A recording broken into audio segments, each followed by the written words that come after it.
Whispers of Pages presents A Dream of Armageddon by H.G. Wells, read by Max Kingsley. The man with the white face entered the carriage at Rugby. He moved slowly in spite of the urgency of his porter, and even while he was still on the platform, I noted how ill he seemed. He dropped into the corner over against me with a sigh, made an incomplete attempt to arrange his traveling shawl, and became motionless, with his eyes staring vacantly. Presently, he was moved by a sense of my observation, looked up at me, and put out a spiritless hand for his newspaper. Then he glanced again in my direction. I feigned to read. I feared I had unwittingly embarrassed him, and in a moment I was surprised to find him speaking. "I beg your pardon?" said I. "That book," he repeated, pointing a lean finger, "is about dreams." "Obviously," I answered, for it was Fortnum Roscoe's Dream States, and the title was on the cover. He hung silent for a space, as if he sought words. "Yes," he said at last, "but they tell you nothing." I did not catch his meaning for a second. "They don't know," he added. I looked a little more attentively at his face. "There are dreams," he said, "and dreams. That sort of proposition I never dispute. I suppose—" He hesitated. "Do you ever dream? I mean vividly." "I dream very little," I answered. "I doubt if I have 3 vivid dreams in a year." "Ah," he said, and seemed for a moment to collect his thoughts. "Your dreams don't mix with your memories?" he asked abruptly. "You don't find yourself in doubt. Did this happen or did it not?" "Hardly ever, except just for a momentary hesitation now and then. I suppose few people do." "Does he say—" He indicated the book. "Says it happens at times and gives the usual explanation about intensity of impression and the like to account for its not happening as a rule. I suppose you know something of these theories?" "Very little, except that they are wrong." His emaciated hand played with the strap of the window for a time. I prepared to resume reading, and that seemed to precipitate his next remark. He leant forward almost as though he would touch me.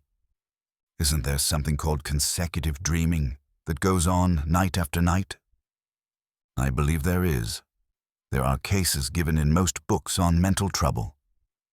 "Mental trouble?" "Yes, I dare say there are. It's the right place for them, but what I mean—" He looked at his bony knuckles. "Is that sort of thing always dreaming? Is it dreaming, or is it something else? Mightn't it be something else?" I should have snubbed his persistent conversation but for the drawn anxiety of his face.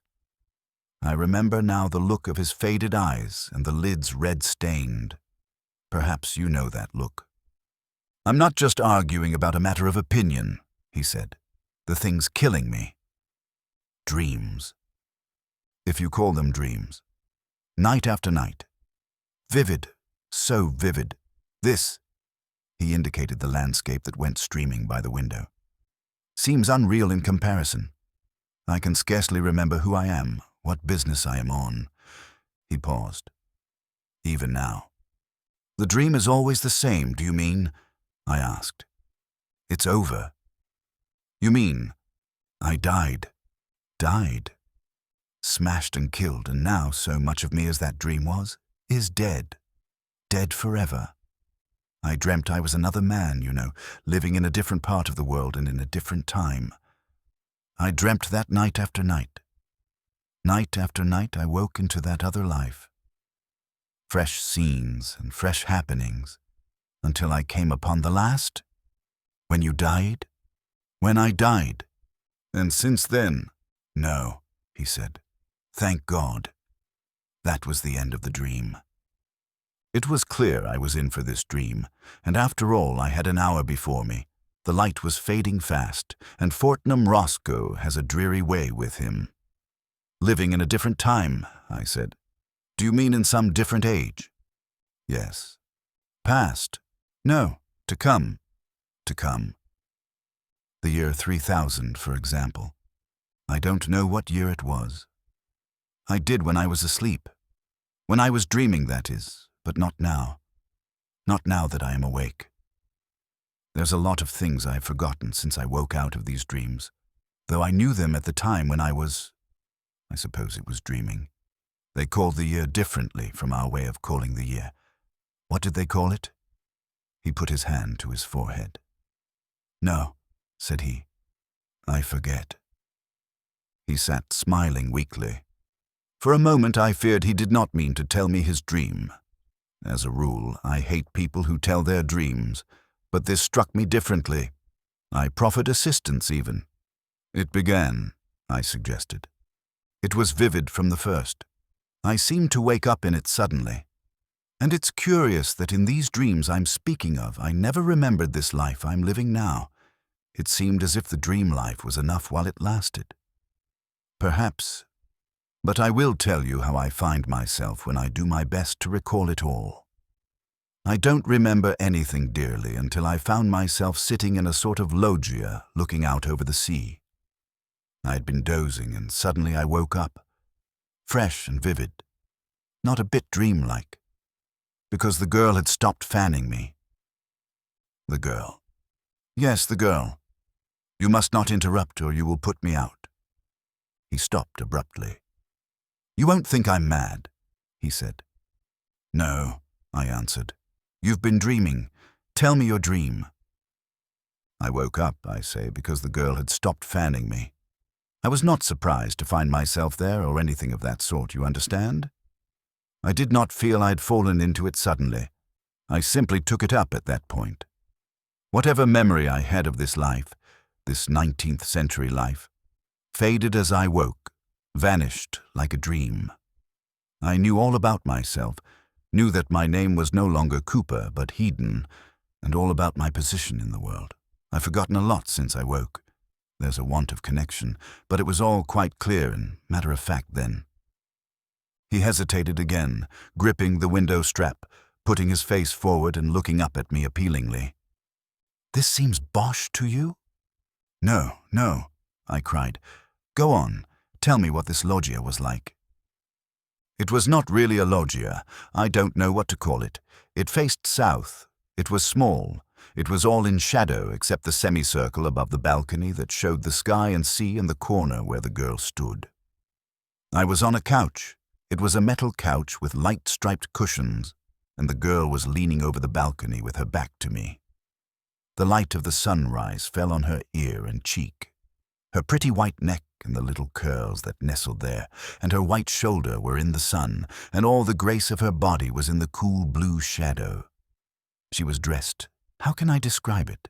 It was easy and flowing, and altogether there she stood, so that it came to me how beautiful and desirable she was, as though I had never seen her before. And when at last I sighed and raised myself upon my arm, she turned her face to me. He stopped. I have lived 53 years in this world. I have had mother, sisters, friends, wife, and daughters. All their faces, the play of their faces, I know, but the face of this girl, it is much more real to me. I can bring it back into memory so that I see it again. I could draw it or paint it. And after all, he stopped, but I said nothing. The face of a dream, the face of a dream. She was beautiful. Not that beauty which is terrible, cold, and worshipful, like the beauty of a saint, nor that beauty that stirs fierce passions, but a sort of radiation, sweet lips that softened into smiles and grave grey eyes. And she moved gracefully. She seemed to have part with all pleasant and gracious things. He stopped, and his face was downcast and hidden. Then he looked up at me and went on, making no further attempt to disguise his absolute belief in the reality of his story. You see, I had thrown up my plans and ambitions, thrown up all I had ever worked for or desired for her sake. I had been a master man away there in the north, with influence and property and a great reputation, but none of it had seemed worth having beside her. I had come to the place, this city of sunny pleasures with her, and left all those things to wreck and ruin just to save a remnant, at least, of my life. While I had been in love with her before I knew that she had any care for me, before I had imagined that she would dare, that we should dare, all my life had seemed vain and hollow, dust and ashes. It was dust and ashes. Night after night, and through the long days, I had longed and desired. My soul had beaten against the thing forbidden. But it is impossible for one man to tell another just these things. It's emotion, it's a tint, a light that comes and goes. Only while it's there, everything changes, everything. The thing is, I came away and left them in their crisis to do what they could. Left whom? I asked, puzzled. The people up in the north there.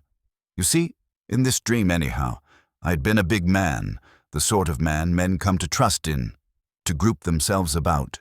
Millions of men who had never seen me were ready to do things and risk things because of their confidence in me. I'd been playing that game for years, that big, laborious game, that vague, monstrous political game amidst intrigues and betrayals, speech and agitation. It was a vast, weltering world, and at last I had a sort of leadership against the gang. You know, it was called the gang. A sort of compromise of scoundrelly projects and base ambitions and vast public emotional stupidities and catchwords. The gang that kept the world noisy and blind year by year, and all the while that it was drifting towards infinite disaster. But I can't expect you to understand the shades and complications of the year something or other ahead. I had it all, down to the smallest details, in my dream.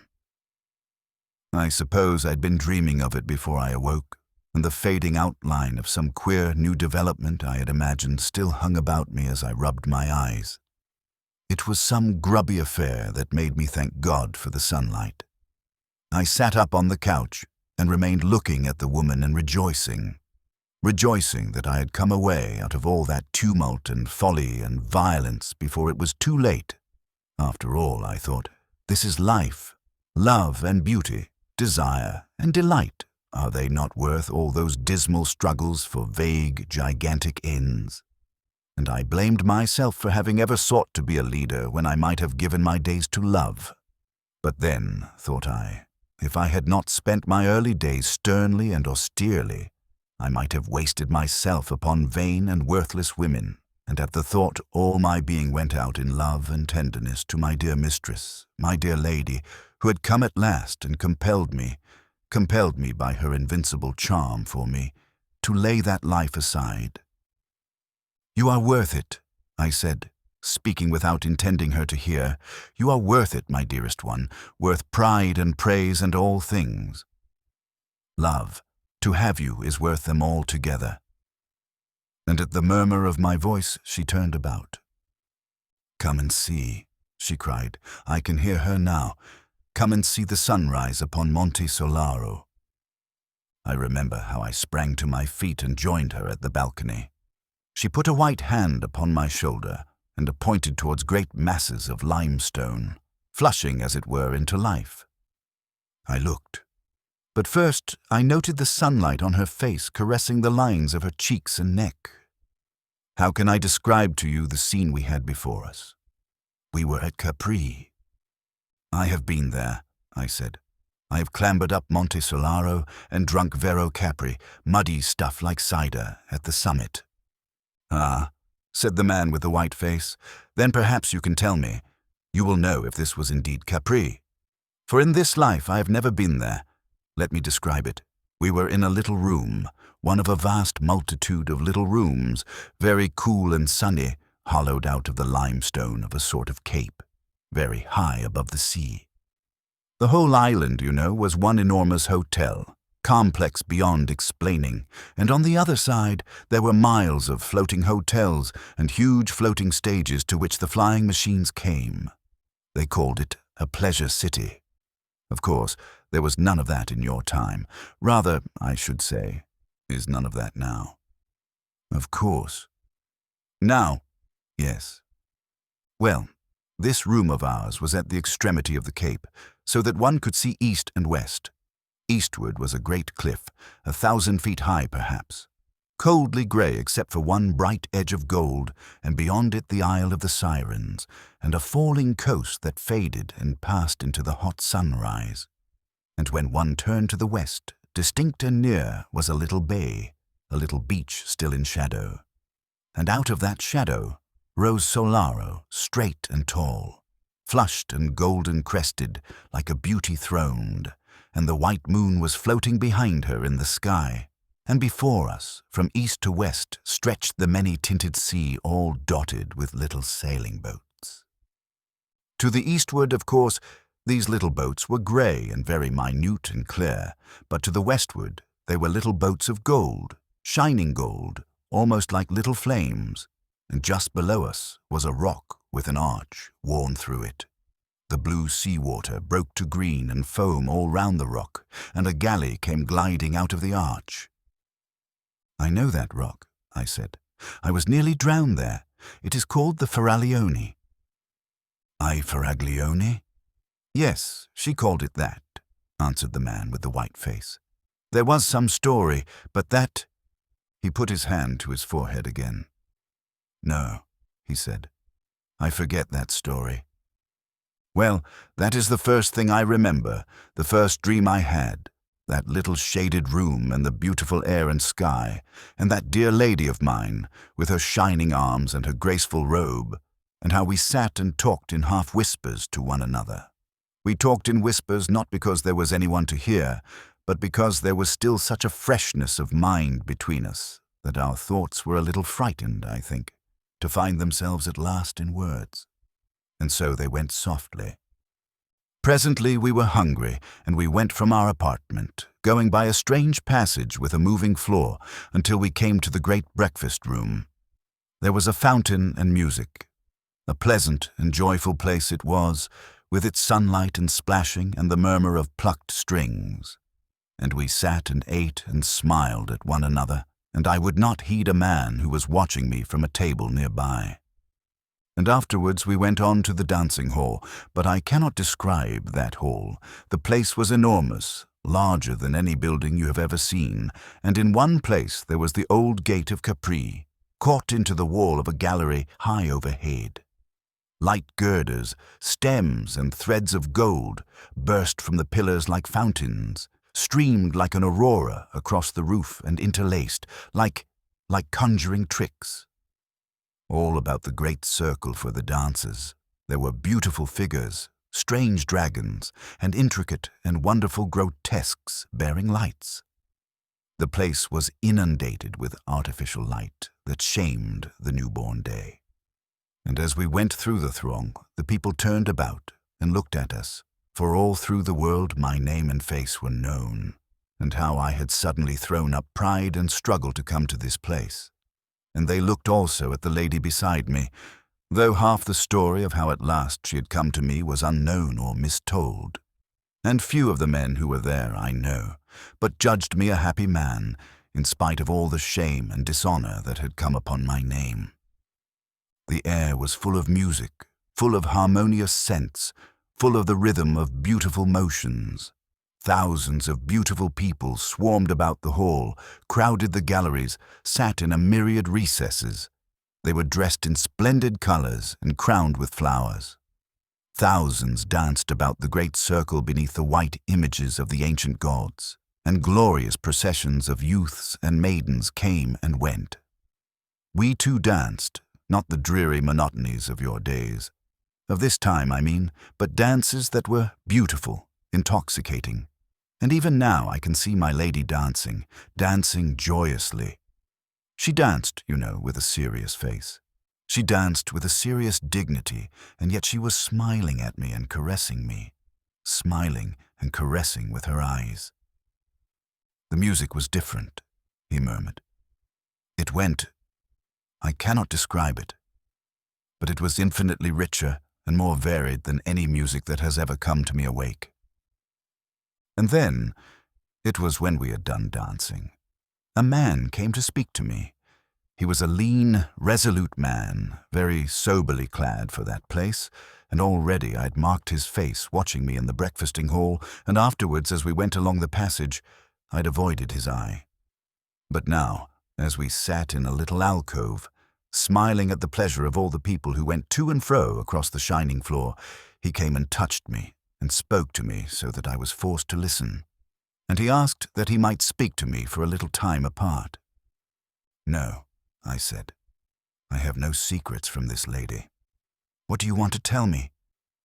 He said it was a trivial matter, or at least a dry matter, for a lady to hear. "Perhaps for me to hear," said I. He glanced at her, as though almost he would appeal to her. Then he asked me suddenly if I had heard of a great and avenging declaration that Evesham had made. Now, Evesham had always before been the man next to myself in the leadership of that great party in the north. He was a forcible, hard and tactless man, and only I had been able to control and soften him. It was on his account, even more than my own, I think, that the others had been so dismayed at my retreat. So this question about what he had done reawakened my old interest in the life I'd put aside just for a moment. "I have taken no heed of any news for many days," I said. "What has Evesham been saying?" And with that the man began, nothing loath, and I must confess even I was struck by Evesham's reckless folly and the wild and threatening words he had used. And this messenger they had sent to me not only told me of Evesham's speech, but went on to ask counsel and to point out what need they had of me. While he talked, my lady sat a little forward and watched his face and mine. My old habits of scheming and organizing reasserted themselves.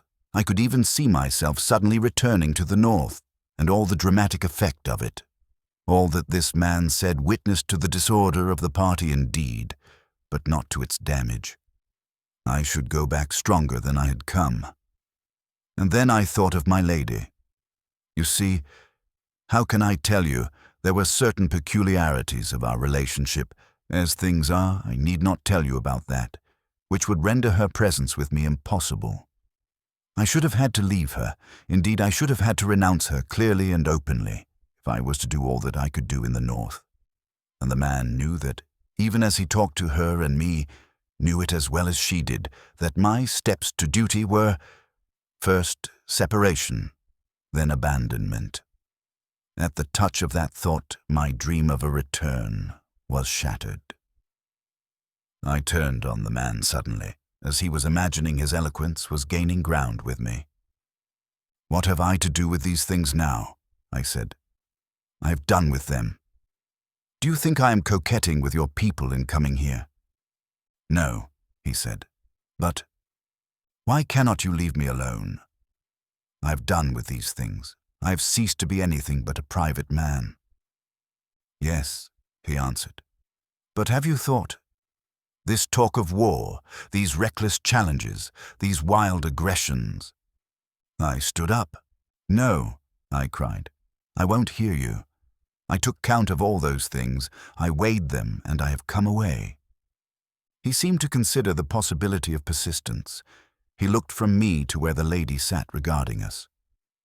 "War," he said, as if he were speaking to himself, and then turned slowly from me and walked away. I stood, caught in the whirl of thoughts his appeal had set going. I heard my lady's voice. "Dear," she said, "but if they have need of you—" She did not finish her sentence. She let it rest there. I turned to her sweet face, and the balance of my mood swayed and reeled. "They want me only to do the thing they dare not do themselves," I said. "If they distrust Evesham, they must settle with him themselves." She looked at me doubtfully. "But war," she said. I saw a doubt on her face that I had seen before, a doubt of herself and me, the first shadow of the discovery that, seen strongly and completely, must drive us apart forever. Now, I was an older mind than hers, and I could sway her to this belief or that. "My dear one," I said, "you must not trouble over these things. There will be no war. Certainly there will be no war. The age of wars is past. Trust me to know the justice of this case. They have no right upon me, dearest, and no one has a right upon me. I have been free to choose my life, and I have chosen this." "But war," she said. I sat down beside her. I put an arm behind her and took her hand in mine. I set myself to drive that doubt away. I set myself to fill her mind with pleasant things again. I lied to her, and in lying to her, I lied also to myself, and she was only too ready to believe me, only too ready to forget. Very soon the shadow had gone again, and we were hastening to our bathing place in the Grotta del Bove Marino, where it was our custom to bathe every day. We swam and splashed one another, and in that buoyant water I seemed to become something lighter and stronger than a man. And at last we came out dripping and rejoicing and raced among the rocks. And then I put on a dry bathing dress and we sat to bask in the sun, and presently I nodded, resting my head against her knee, and she put her hand upon my hair and stroked it softly, and I dozed. And behold, as it were with the snapping of the string of a violin, I was awakening, and I was in my own bed in Liverpool, in the life of today. Only for a time I could not believe that all these vivid moments had been no more than the substance of a dream. In truth, I could not believe it a dream for all the sobering reality of things about me. I bathed and dressed as it were by habit, and as I shaved, I argued why I, of all men, should leave the woman I loved to go back to fantastic politics in the hard and strenuous North. Even if Evesham did force the world back to war, what was that to me? I was a man with the heart of a man, and why should I feel the responsibility of a deity for the way the world might go? You know, that is not quite the way I think about affairs, about my real affairs. I'm a solicitor, you know, with a point of view. The vision was so real, you must understand, so utterly unlike a dream that I kept perpetually recalling little irrelevant details. Even the ornament of a book cover that lay on my wife's sewing machine in the breakfast room recalled with the utmost vividness the gilt line that ran about the seat in the alcove where I had talked with the messenger from my deserted party. Have you ever heard of a dream that had a quality like that? Like dash dash. So that afterwards you remembered little details you had forgotten. I thought. I'd never noticed the point before, but he was right. Never, I said. That is what you never seem to do with dreams. No, he answered, but that is just what I did. I'm a solicitor, you must understand, in Liverpool, and I could not help wondering what the clients and business people I found myself talking to in my office would think if I told them suddenly I was in love with a girl who would be born a couple of 100 years or so hence, and worried about the politics of my great-great-great-grandchildren. I was chiefly busy that day negotiating a 99-year building lease. It was a private builder in a hurry, and we wanted to tie him in every possible way. I had an interview with him, and he showed a certain want of temper that sent me to bed still irritated. That night I had no dream, nor did I dream the next night, at least, to remember. Something of that intense reality of conviction vanished. I began to feel sure it was a dream, and then it came again. When the dream came again, nearly 4 days later, it was very different. I think it certain that 4 days had also elapsed in the dream. Many things had happened in the north, and the shadow of them was back again between us, and this time it was not so easily dispelled. I began, I know, with moody musings. Why, in spite of all, should I go back for all the rest of my days to toil and stress, insults and perpetual dissatisfaction, simply to save hundreds of millions of common people whom I did not love, whom too often I could do no other than despise, from the stress and anguish of war and infinite misrule? And after all, I might fail. They all sought their own narrow ends, and why should not I? Why should not I also live as a man? And out of such thoughts her voice summoned me, and I lifted my eyes. I found myself awake and walking. We had come out above the pleasure city. We were near the summit of Monte Solaro and looking towards the bay. It was the late afternoon and very clear. Far away to the left, Ischia hung in a golden haze between sea and sky, and Naples was coldly white against the hills, and before us was Vesuvius, with a tall and slender streamer feathering at last toward the south, and the ruins of Torre Annunziata and Castellammare glittering anear. I interrupted suddenly. "You have been to Capri, of course." "Only in this dream," he said. "Only in this dream." All across the bay beyond Sorrento were the floating palaces of the pleasure city moored and chained, and northward were the broad floating stages that receive the aeroplanes. Aeroplanes fell out of the sky every afternoon, each bringing its thousands of pleasure seekers from the uttermost parts of the earth to Capri and its delights. All these things, I say, stretched below. But we noticed them only incidentally because of an unusual sight that evening had to show. 5 war aeroplanes that had long slumbered useless in the distant arsenals of the Rhine mouth were maneuvering now in the eastward sky. Evesham had astonished the world by producing them and others, and sending them to circle here and there. It was the threat material in the great game of bluff he was playing, and it had taken even me by surprise. He was one of those incredibly stupid, energetic people who seem sent by heaven to create disasters.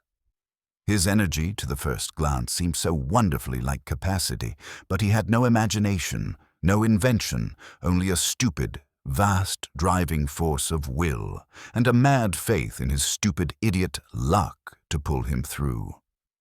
I remember how we stood out upon the headland, watching the squadron circling far away, and how I weighed the full meaning of the sight, seeing clearly the way things must go. And then even it was not too late. I might have gone back, I think, and saved the world. The people of the North would follow me, I knew, granted only that in one thing I respected their moral standards. The East and South would trust me as they would trust no other northern man. And I knew I had only to put it to her, and she would have let me go. Not because she did not love me. Only I did not want to go. My will was all the other way about. I had so newly thrown off the incubus of responsibility. I was still so fresh a renegade from duty that the daylight clearness of what I ought to do had no power at all to touch my will. My will was to live, to gather pleasures, and make my dear lady happy. But though this sense of vast, neglected duties had no power to draw me, it could make me silent and preoccupied. It robbed the days I'd spent of half their brightness, and roused me into dark meditations in the silence of the night. And as I stood and watched Evesham's aeroplanes sweep to and fro, those birds of infinite ill omen, she stood beside me watching me, perceiving the trouble indeed, but not perceiving it clearly, her eyes questioning my face, her expression shaded with perplexity. Her face was gray because the sunset was fading out of the sky. It was no fault of hers that she held me. She had asked me to go from her, and again in the night time and with tears she had asked me to go. At last it was the sense of her that roused me from my mood. I turned upon her suddenly and challenged her to race down the mountain slopes. "No," she said, as if I jarred with her gravity, but I was resolved to end that gravity and made her run. No one can be very grey and sad who is out of breath. And when she stumbled, I ran with my hand beneath her arm. We ran down past a couple of men who turned back staring in astonishment at my behavior. They must have recognized my face, and halfway down the slope came a tumult in the air, clang, clank, clang, clank, and we stopped, and presently over the hill crest those war things came flying, one behind the other. The man seemed hesitating on the verge of a description. "What were they like?" I asked. "They had never fought," he said. "They were just like our ironclads are nowadays. They had never fought. No one knew what they might do with excited men inside them. Few even cared to speculate. They were great driving things shaped like spearheads without a shaft, with a propeller in the place of the shaft. Steel? Not steel. Aluminium? No, nothing of that sort. An alloy that was very common. As common as brass, for example. It was called, let me see, He squeezed his forehead with the fingers of one hand. "I am forgetting everything," he said. "And they carried guns. Little guns, firing high explosive shells. They fired the guns backwards, out of the base of the leaf, so to speak, and rammed with the beak. That was the theory, you know, but they had never been fought. No one could tell exactly what was going to happen. And meanwhile, I suppose it was very fine to go whirling through the air like a flight of young swallows, swift and easy. I guess the captains tried not to think too clearly what the real thing would be like. And these flying war machines, you know, were only one sort of the endless war contrivances that had been invented and had fallen into abeyance during the long peace. There were all sorts of these things that people were routing out and furbishing up. Infernal things, silly things, things that had never been tried. Big engines, terrible explosives, great guns. You know the silly way of these ingenious sort of men who make these things. They turn them out as beavers build dams, and with no more sense of the rivers they're going to divert and the lands they're going to flood. As we went down the winding stepway to our hotel again, in the twilight, I foresaw it all. I saw how clearly and inevitably things were driving for war in Evesham's silly, violent hands, and I had some inkling of what war was bound to be under these new conditions. And even then, though I knew it was drawing near the limit of my opportunity, I could find no will to go back.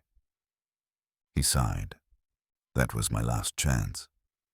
We didn't go into the city until the sky was full of stars, so we walked out upon the high terrace, to and fro, and she counseled me to go back. "My dearest," she said, and her sweet face looked up to me. "This is death. This life you lead is death. Go back to them, go back to your duty." She began to weep, saying, between her sobs, and clinging to my arm as she said it, "Go back, go back." Then suddenly she fell mute, and glancing down at her face, I read in an instant the thing she had thought to do. It was one of those moments when one sees. "No," I said.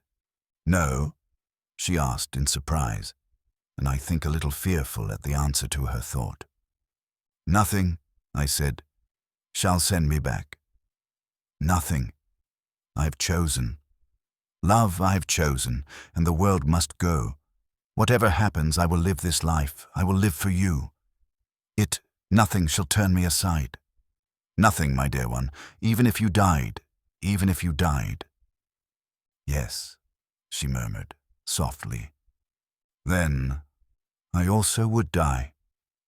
And before she could speak again, I began to talk, talking eloquently, as I could do in that life, talking to exalt love, to make the life we were living seem heroic and glorious, and the thing I was deserting something hard and enormously ignoble that it was a fine thing to set aside. I bent all my mind to throw that glamour upon it, seeking not only to convert her, but myself to that. We talked, and she clung to me, torn too between all that she deemed noble and all that she knew was sweet.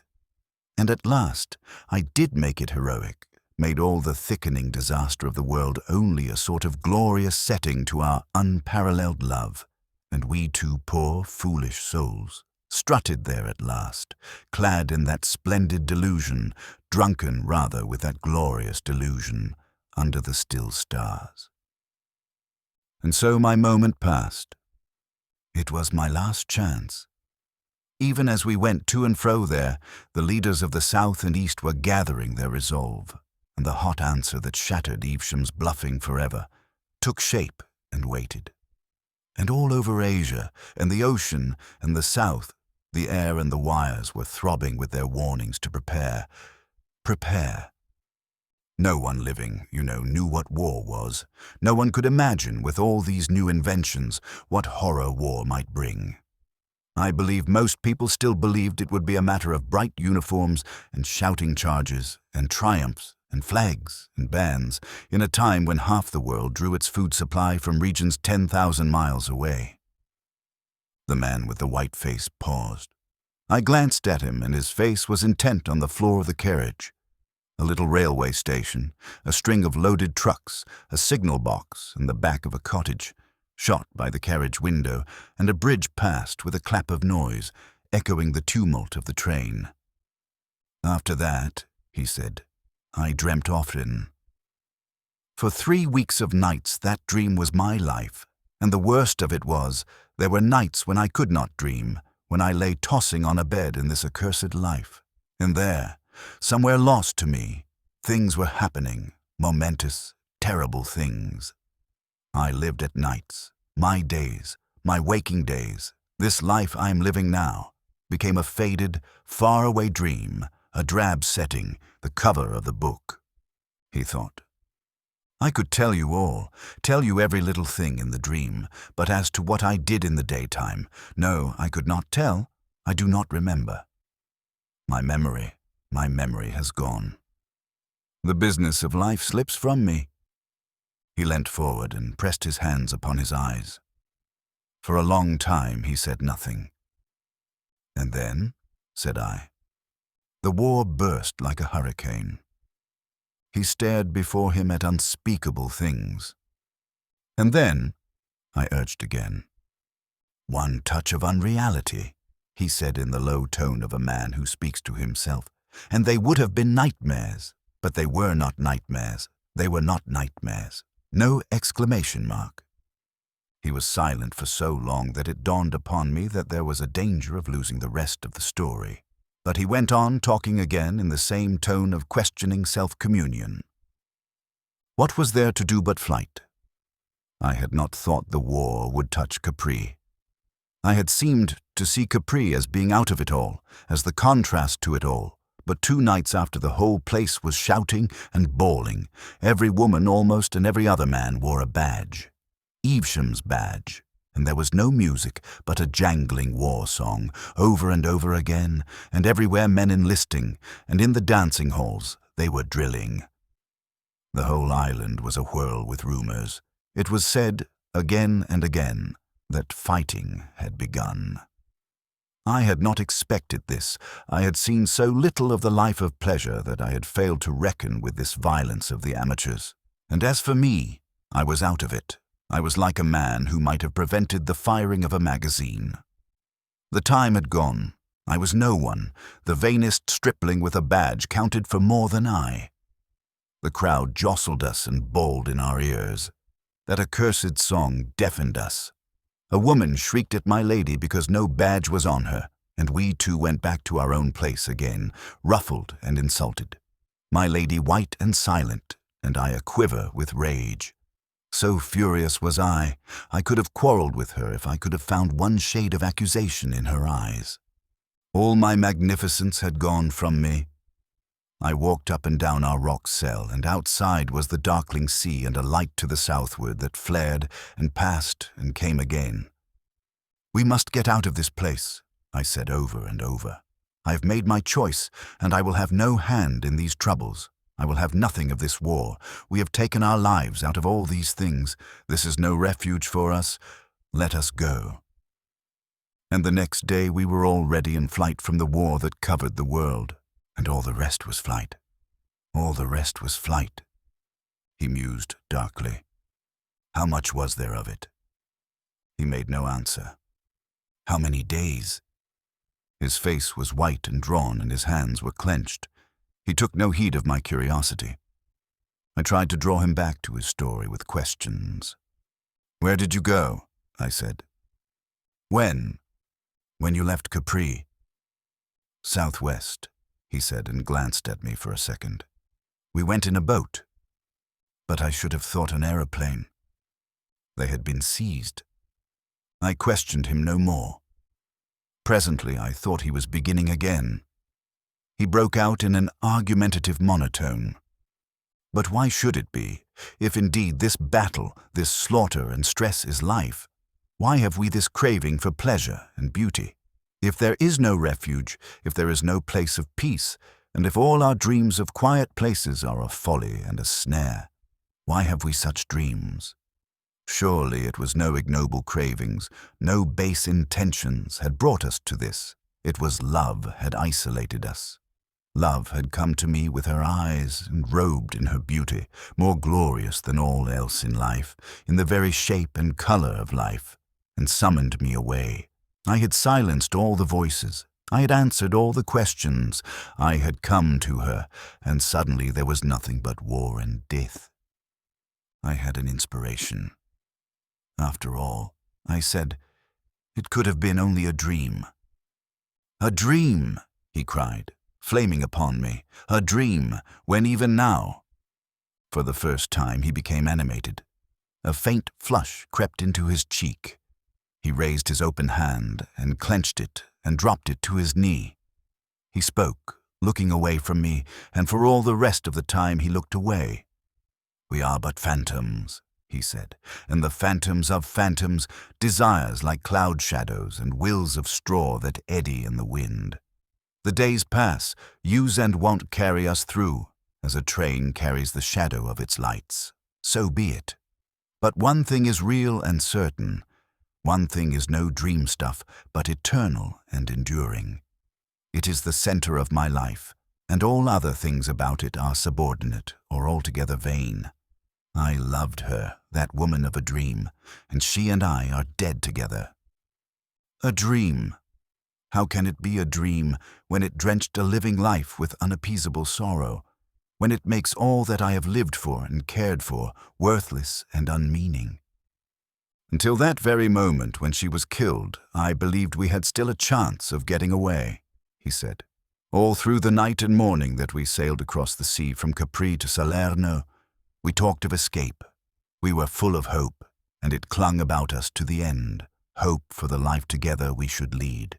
Out of it all, out of the battle and struggle, the wild and empty passions, the empty arbitrary thou shalt and thou shalt not of the world. We were uplifted, as though our quest was a holy thing, as though love for one another was a mission. Even when from our boat we saw the fair face of that great rock Capri, already scarred and gashed by the gun emplacements and hiding places that were to make it a fastness, we reckoned nothing of the imminent slaughter, though the fury of preparation hung about in puffs and clouds of dust at 100 points amidst the grey. But indeed, I made a text of that and talked. There, you know, was the rock, still beautiful for all its scars, with its countless windows and arches and ways, tier upon tier for 1,000 feet, a vast carving of grey, broken by vine-clad terraces and lemon and orange groves, and masses of agave and prickly pear, and puffs of almond blossom. And out under the archway that is built over the Marina Piccola, other boats were coming, and as we came round the cape and within sight of the mainland, another little string of boats came into view, driving before the wind towards the southwest. In a little while, a multitude had come out, the remoter just little specks of ultramarine in the shadow of the eastward cliff. It is love and reason, I said, fleeing from all this madness of war. And though we presently saw a squadron of aeroplanes flying across the southern sky, we did not heed it. There it was, a line of little dots in the sky, and then more, dotting the southeastern horizon, and then still more, until all that quarter of the sky was stippled with blue specks. Now they were all thin little strokes of blue, and now one and now a multitude would heel and catch the sun and become short flashes of light. They came rising and falling and growing larger, like some huge flight of gulls or rooks or such-like birds moving with a marvelous uniformity, and ever as they drew nearer, they spread over a greater width of sky. The southward wing flung itself in an arrow-headed cloud athwart the sun, and then suddenly they swept round to the eastward and streamed eastward, growing smaller and smaller and clearer again, until they vanished from the sky. And after that, we noted to the northward and very high, Evesham's fighting machines hanging high over Naples like an evening swarm of gnats.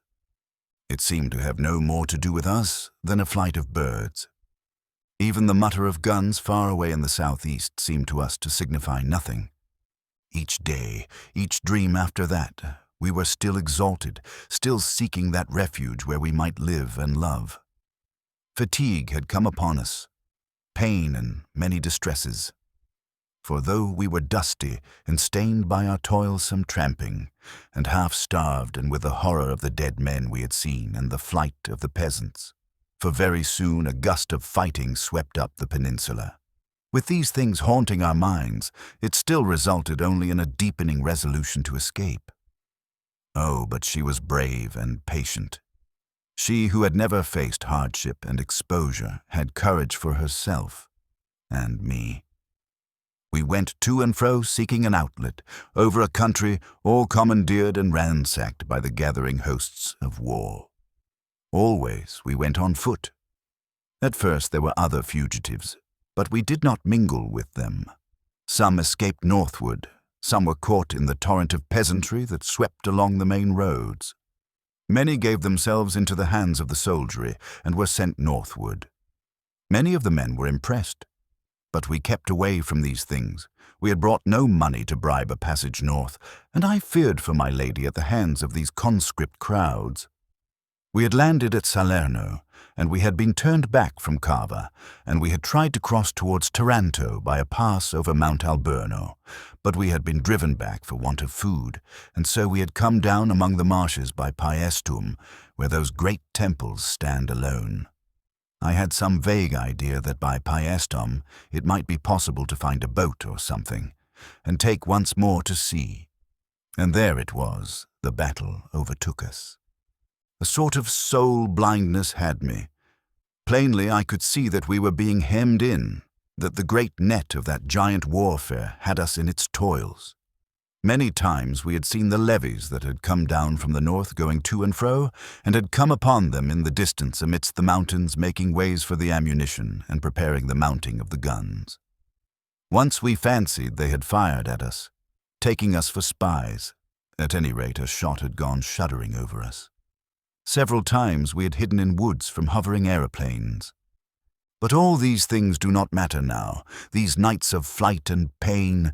We were in an open place near those great temples at Paestum at last, on a blank stony place dotted with spiky bushes, empty and desolate and so flat that a grove of eucalyptus far away showed to the feet of its stems. How I can see it! My lady was sitting down under a bush, resting a little, for she was very weak and weary, and I was standing up watching to see if I could tell the distance of the firing that came and went. They were still, fighting far from each other, with those terrible new weapons that had never before been used.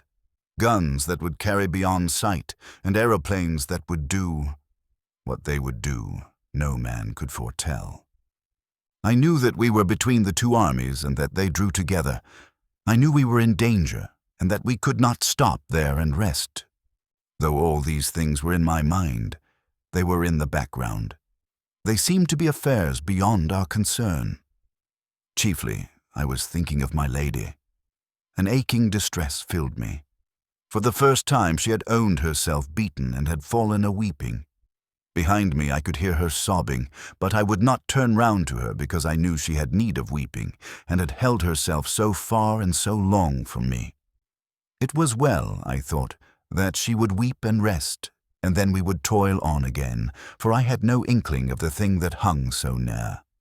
Even now I can see her as she sat there, her lovely hair upon her shoulder, can mark again the deepening hollow of her cheek. "If we had parted," she said, "if I had let you go."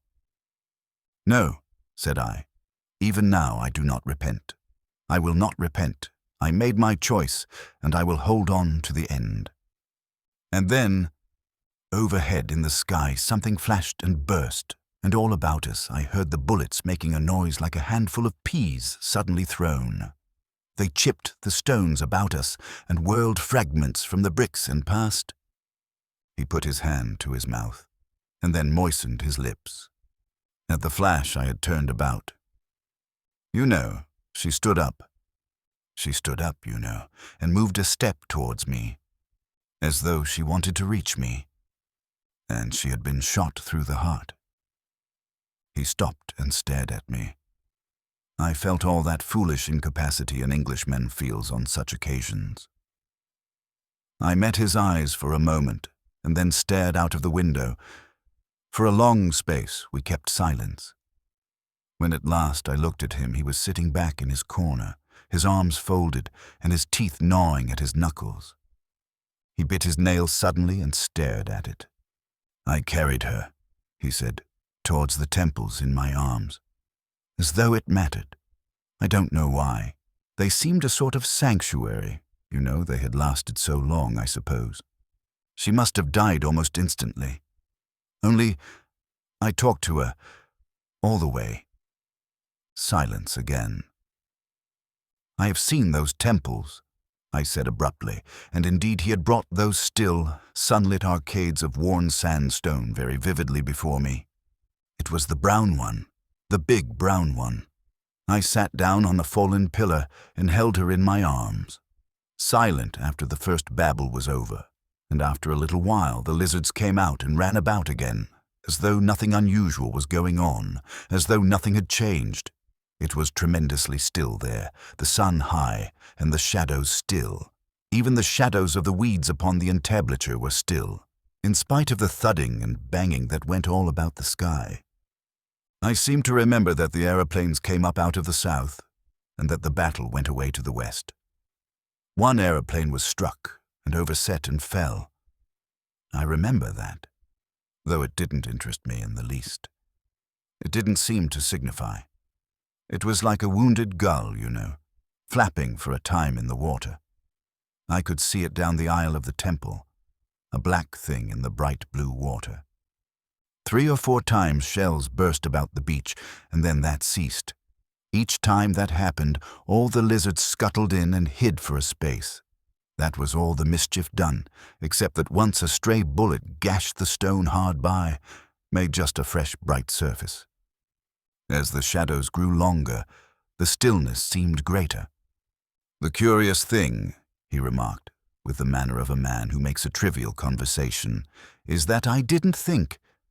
I didn't think at all. I sat with her in my arms amidst the stones, in a sort of lethargy, stagnant. And I don't remember waking up. I don't remember dressing that day. I know I found myself in my office, with my letters all slit open in front of me, and how I was struck by the absurdity of being there, seeing that in reality I was sitting, stunned, in that Paestum temple with a dead woman in my arms. I read my letters like a machine. I've forgotten what they were about." He stopped, and there was a long silence. Suddenly, I perceived that we were running down the incline from Chalk Farm to Euston. I started at this passing of time. I turned on him with a brutal question, with the tone of now or never. "And did you dream again?" "Yes." He seemed to force himself to finish. His voice was very low. "Once more, and as it were only for a few instants, I seemed to have suddenly awakened out of a great apathy, to have risen into a sitting position, and the body lay there on the stones beside me, a gaunt body. Not her, you know. So soon. It was not her. I may have heard voices. I do not know, only I knew clearly that men were coming into the solitude and that was a last outrage. I stood up and walked through the temple, and then there came into sight, first one man with a yellow face, dressed in a uniform of dirty white, trimmed with blue, and then several, climbing to the crest of the old wall of the vanished city, and crouching there. They were little bright figures in the sunlight, and there they hung, weapon in hand, peering cautiously before them. And further away I saw others, and then more at another point in the wall. It was a long, lax line of men in open order. Presently, the man I'd first seen stood up and shouted a command, and his men came tumbling down the wall and into the high weeds towards the temple. He scrambled down with them and led them. He came facing towards me, and when he saw me, he stopped. At first I had watched these men with a mere curiosity, but when I had seen they meant to come to the temple, I was moved to forbid them. I shouted to the officer, "You must not come here," I cried. "I am here. I am here with my dead." He stared, and then shouted a question back to me in some unknown tongue. I repeated what I had said. He shouted again, and I folded my arms and stood still. Presently, he spoke to his men and came forward. He carried a drawn sword. I signed to him to keep away, but he continued to advance. I told him again, very patiently and clearly, "You must not come here. These are old temples, and I am here with my dead." Presently he was so close I could see his face clearly. It was a narrow face with dull grey eyes and a black mustache. He had a scar on his upper lip, and he was dirty and unshaven. He kept shouting unintelligible things, questions perhaps, at me. I know now that he was afraid of me, but at the time that did not occur to me. As I tried to explain to him, he interrupted me in imperious tones, bidding me, I suppose, stand aside. He made to go past me, and I caught hold of him. I saw his face change at my grip. "You fool," I cried. "Don't you know? She is dead." He started back. He looked at me with cruel eyes. I saw a sort of exultant resolve leap into them, delight. Then suddenly, with a scowl, he swept his sword back, so and thrust. He stopped abruptly. I became aware of a change in the rhythm of the train. The brakes lifted their voices and the carriage jarred and jerked. This present world insisted upon itself, became clamorous. I saw through the steamy window huge electric lights glaring down from tall masts upon a fog. Saw rows of stationary empty carriages passing by, and then a signal box, hoisting its constellation of green and red into the murky London twilight, marched after them. I looked again at his drawn features. He ran me through the heart. It was with a sort of astonishment, no fear, no pain, but just amazement, that I felt it pierce me, felt the sword drive home into my body. It didn't hurt, you know. It didn't hurt at all. The yellow platform lights came into the field of view, passing first rapidly, then slowly, and at last stopping with a jerk. Dim shapes of men passed to and fro without. "Euston!" cried a voice. "Do you mean—" There was no pain, no sting or smart. Amazement and then darkness sweeping over everything. The hot, brutal face before me, the face of the man who had killed me, seemed to recede. It swept out of existence. "Euston!" clamored the voices outside. "Euston!" The carriage door opened, admitting a flood of sound, and a porter stood regarding us. The sounds of doors slamming and the hoof clatter of cab horses, and behind these things the featureless remote roar of the London cobblestones came to my ears. A truckload of lighted lamps blazed along the platform.